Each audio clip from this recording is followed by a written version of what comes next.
You are tuned in to the LowBand Show, broadcasting from the storm drains under the big city, where a tunnel crew runs this booth on salvaged gear, pipes humming, steady water dripping, piping surface science and tech news on a low-band signal through the drains. I'm your host, Max Hertz. Welcome in. Here's what we do. We take real science and tech news from the surface, summarize it, then go deeper to educate, entertain, and shed light on what's in store for our collective future. News from the net, clear signal, and a little tunnel. If you came for hype, you took a wrong turn at the storm drain. Welcome in, underground and on the air. I'm Max Hertz, and it's good to have you with us today on the LowBand Show. Wiz, good to have you in the booth today. Always a pleasure, Max. Ready to dive deep. Today we're tracking a critical moment in energy with a small modular nuclear reactor's first test. We'll also look into suggestions that the U.S. military has quietly turned GPS into a global numbers station. Later, we examine local news outlets blocking the Internet Archive, GOV UK's payment system change, and the BSA's strong reaction to mandatory open source licensing. It's a full lineup of surface news and tunnel commentary. Let's get into it. Let's put a frame around this. Antares announced on June 4th, 2026, that a small modular nuclear reactor design has reached criticality in its first test. This marks the first new design to cross this threshold in the U.S. Wiz, what are your initial thoughts? The headline is directionally correct, but it's a qualified victory. The Trump administration's push a year ago was ambitious for new reactor designs. Yet only one has been licensed, and there are no immediate plans to build it. It highlights the gap between executive orders and practical deployment. Indeed. The executive order directed the Department of Energy to have 3 different reactor designs reach criticality in just over a year. Antares announced that a test reactor it had placed at the Idaho National Laboratory had reached criticality. Now, for listeners who may not know, what exactly does criticality mean in this context? Criticality means the nuclear reactions inside the hardware have become self-sustaining. It's a key milestone for a reactor, but it does not mean the reactor has started to generate power or is even connected to a power grid. That distinction is important. At the moment, Antares is testing what it calls a Mark Zero reactor, which isn't connected to the power generation portion. It's being used to validate the company's modeling of physical conditions and generate safety data for licensing. Attempts to run the entire system, including electrical generation, are expected next year. This Mark Zero phase is about proving the physics and the safety envelope, not megawatts. Working with the Department of Defense's Project Paley for a mobile nuclear reactor and receiving support from NASA suggests clear strategic applications beyond just civilian power generation. It's a smart move to de-risk the core technology first. So, while this is a significant step in validating a new SMR design and its safety, the path to actual power generation and commercial deployment still has milestones ahead. We'll be watching how Antares progresses with their full system tests next year. The headline promises a lot. Let's see what the paper actually says. Inside GNSS and 404 Media reported on June 5th, 2026, that evidence suggests the U.S. military quietly turned GPS into a global number station. This could mean hidden encrypted broadcasts via satellites.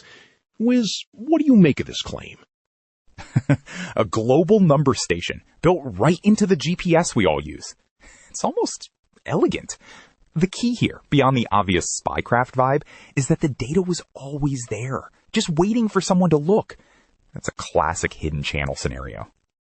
A security researcher says evidence suggests the U.S. military has been using an obscure GPS message field for nearly 20 years to broadcast encrypted key distribution data. The hidden-looking 176-bit messages appear tied to the Pentagon's over-the-air distribution system, meaning ordinary GPS receivers may have been receiving the traffic all along without anyone noticing.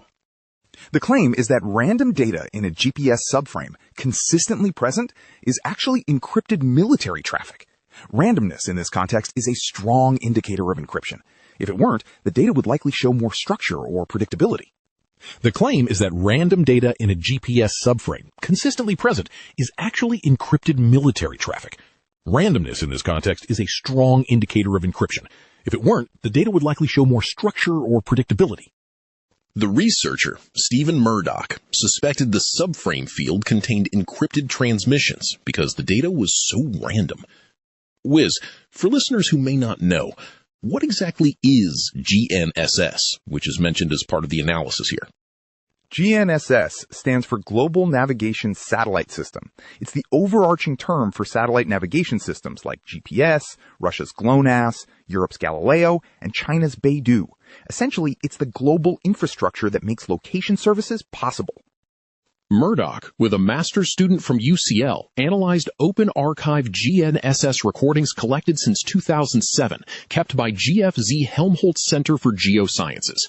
From over 12 million observations, he found 3,994 unique 176-bit messages, pinpointing key repeating sentinels broadcast on and off for over a decade. That's some serious data archaeology. The sentinels are the smoking gun. A repeatable, distinctive pattern in otherwise random-looking data strongly suggests intentional, structured communication, not noise. It's the digital equivalent of a secret handshake hidden in plain sight. Murdoch discovered a particular sentinel was transmitted by all 31 operational satellites on May 26, 2011, potentially heralding a new system. He confirmed this timeline coincided with the rollout of the military's over-the-air distribution and rekeying. Wiz, what are OTAD and OTAR in this context? OTAD is over-the-air distribution, and OTAR is over-the-air rekeying. They are systems the military uses to remotely update cryptographic keys for their GPS receivers. Instead of physically changing a key on site, a satellite can broadcast a new one to all compatible receivers simultaneously. It's a massive logistical upgrade for security. Murdoch stated there was a perfect match between the timeline of the Sentinel broadcasts and declassified documents detailing the OTAD and OTAR operation dates. This replacement of cumbersome manual key distribution was overlooked in public GPS data for 11 years. Overlooked for over a decade. It's a testament to the fact that publicly available doesn't always mean publicly understood. The military was leveraging a global system for a critical security function, and the data was just floating out there, waiting for someone with enough curiosity and computing power to connect the dots. In 2022, the system entered a new phase characterized by a slowing message rotation rate. Then, in December 2023, broadcasts with a distinctive text prefix emerged and spread. Wiz, is there any indication of what this text prefix might signify? Murdoch isn't certain, but it could indicate modernization or a new protocol. It's another layer of complexity, possibly preparing for future cryptographic standards or expanding the types of data that can be rekeyed. It keeps the mystery alive, even for the discoverer. Murdoch's bigger takeaway is that these signals were always available for anyone willing to look. He said every receiver in the world decodes subframe 4, page 17. Almost none of them have ever looked at it. Indeed. It's a powerful reminder that often the most profound discoveries aren't about building new sensors, but about re-examining the data streams we already ignore. There's a lot more information around us than we currently process or even realize is there. So, a fascinating discovery that the military has been using GPS for secure key distribution for years, quietly broadcasting what amounts to a global numbers station. The evidence seems solid, but the full implications and the purpose of recent changes, like the text prefix, remain an open question. A lot to unpack there. Fascinating stuff, Wiz. This one made me sit up. The implications for public record are significant. Nieman Lab reported on May 20th, 2026, that over 300 local news outlets are now blocking the Internet Archive. Wiz, what's happening here? Earlier this year, major news publishers, including the New York Times, The Guardian, and USA Today Company, started blocking the Internet Archive. The fear is that AI companies might scrape the nonprofits' repositories for training data. It's a reactive move, and a short-sighted one.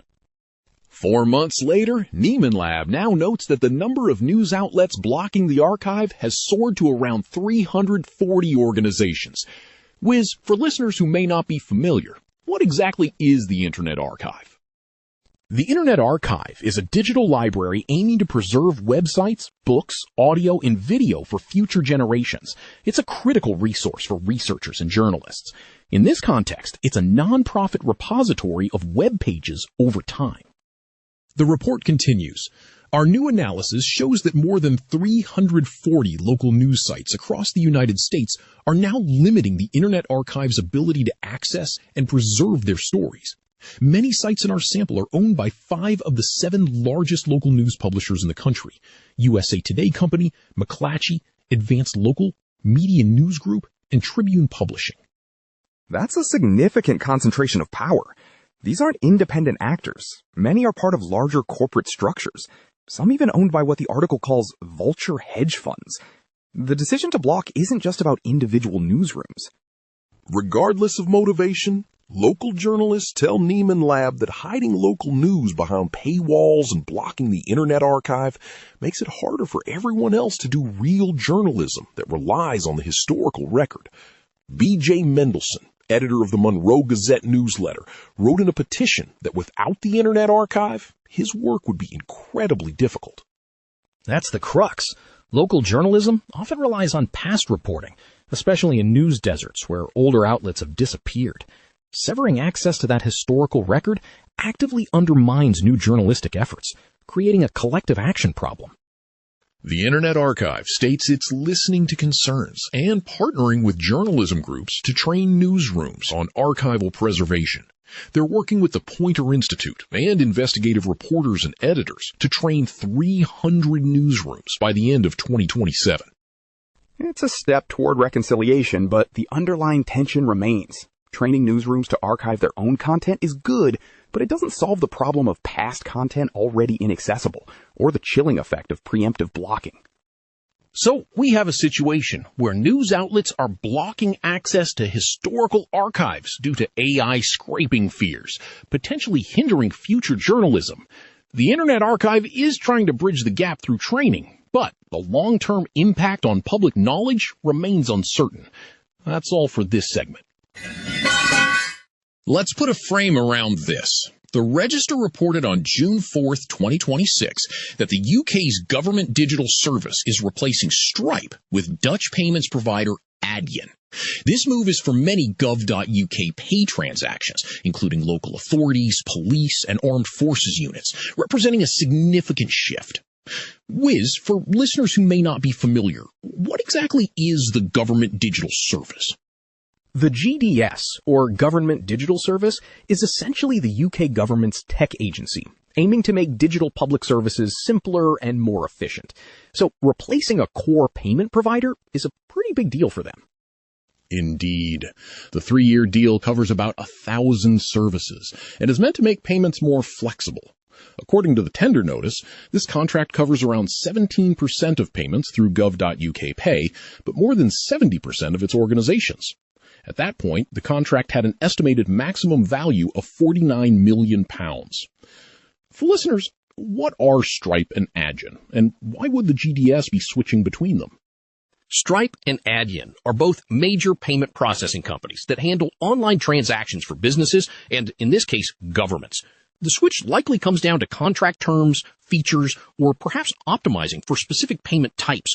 It's a competitive market, and GDS is clearly looking for a better fit for their extensive network.